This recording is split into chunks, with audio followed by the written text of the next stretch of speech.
നമസ്കാരം. I am doctor Nivija from Ayurjam Ayurveda hospital, Munnar. ഇന്ന് വളരെ വ്യാപകമായി കണ്ടുവരുന്ന ഒരു ആരോഗ്യ പ്രശ്നമാണ് ഇറിറ്റബിൾ ബവൽ സിൻഡ്രോം, അതായത് IBS. സാധാരണയായി ചെറുപ്പക്കാരിലും ഒരേപോലെ തന്നെ പ്രായം ചെന്നവരിലും കണ്ടുവരുന്നു എന്നുള്ളതാണ് ഇതിൻ്റെ പ്രത്യേകത. IBSൻ്റെ പ്രധാന ലക്ഷണങ്ങൾ എന്ന് പറയുന്നത് സ്റ്റൊമക് പെയിൻ, അസിഡിറ്റി പോലുള്ള ലക്ഷണങ്ങൾ, അതുപോലെ തന്നെ മോഷൻസ് ഒക്കെ കൃത്യമല്ലാതിരിക്കുക. IBS പ്രധാനമായും രണ്ട് രീതിയിലാണ് കണ്ടുവരുന്നത്. ഒന്ന്, ഡയറിയ ലൈക്ക് ഡിസ്റ്റർബൻസ് ആയിരിക്കും, അല്ലെങ്കിൽ കോൺസ്റ്റിപ്പേറ്റഡ് ഡിസ്റ്റർബൻസ് ആയിരിക്കാം. ഈ രണ്ട് രീതിയിലാണ് IBS പ്രധാനമായും കണ്ടുവരുന്നത്. IBSൻ്റെ പ്രധാന കാരണങ്ങളെന്ന് പറയുന്നത് ഗട്ടിൻ്റെ മോട്ടിലിറ്റി, അതായത് ദഹനേന്ദ്രിയത്തിൽ വരുന്ന മാറ്റം, ദഹനേന്ദ്രിയത്തിൻ്റെ മൂവ്മെൻറ്റ്സിൽ വരുന്ന മാറ്റം, അതാണ് ഒന്ന്. രണ്ടാമതായി പറയുന്നത് ഹൈപ്പർ സെൻസിറ്റിവിറ്റി.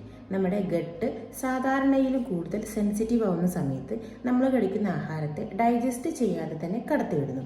ഇതിൻ്റെ കൂടെ തന്നെ സ്ട്രെസ്, ഇന്നത്തെ ജീവിത രീതിയുമായി ബന്ധപ്പെട്ട് പ്രധാന ഘടകമായ സ്ട്രെസ് IBSൻ്റെ ഒരു മെയിൻ കോൺട്രിബ്യൂട്ടിംഗ് ഫാക്ടറാണ്. ഇത്തരത്തിലുള്ള കാരണങ്ങൾ എല്ലാം ഉണ്ടെങ്കിലും ആയുർവേദം കണക്കാക്കപ്പെടുന്നത് നമ്മുടെ ആഹാര രീതിയിൽ വരുന്ന മാറ്റമാണ്. ആഹാരം എന്ന് പറയുന്നത് നമ്മുടെ ശരീരത്തെ ഏറ്റവും കൂടുതൽ ഇൻഫ്ലുവൻസ് ചെയ്യുന്ന ഒരു ഘടകമാണ്. അതുകൊണ്ട് തന്നെ നമ്മുടെ ആഹാര രീതിയിലുണ്ടാകുന്ന വ്യതിയാനങ്ങൾ, വിരുദ്ധമായിട്ട് നമ്മൾ കഴിക്കുന്ന ആഹാരങ്ങൾ, ഇതൊക്കെ മൂലമാണ് നമുക്ക് IBS ഉണ്ടാകാനുള്ള കാരണമായി നമ്മൾ കാണപ്പെടുന്നത്. IBSന് നമ്മൾ ആയുർവേദത്തിൽ കൂടുതൽ കൊടുക്കുന്ന ട്രീറ്റ്മെൻറ്റ്സ് എന്ന് പറയുന്നത് ആദ്യം തന്നെ നമ്മൾ ഡൈജസ്റ്റീവ് പവർ ഇമ്പ്രൂവ് ചെയ്യാൻ, അതായത് ദഹന പ്രക്രിയ ഇമ്പ്രൂവ് ചെയ്യാനുള്ള മെഡിസിൻസ് കൊടുക്കണം.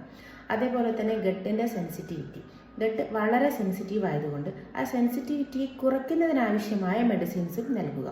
അതോടൊപ്പം തന്നെ സിംറ്റമാറ്റിക് ആയിട്ടുള്ള, അതായത് ഡയറിയ, കോൺസ്റ്റിപ്പേഷൻ, ഇത്തരത്തിലുള്ള ലക്ഷണങ്ങൾ കുറയ്ക്കുന്നതിനാവശ്യമായിട്ടുള്ള മെഡിസിൻസും ഇതോടൊപ്പം നൽകേണ്ടതാണ്. അതുപോലെ തന്നെ നമ്മുടെ IBSൻ്റെ പ്രധാന പ്രശ്നം എന്ന് പറയുന്നത് നമ്മുടെ ദഹന പ്രക്രിയ, അതായത് ഡൈജഷൻ നമുക്ക് കൃത്യമല്ലാത്തത് കാരണം നമുക്ക് നമ്മുടെ ശരീരത്തിന് കിട്ടേണ്ട പോഷണങ്ങളൊന്നും നമുക്ക് കിട്ടുന്നില്ല.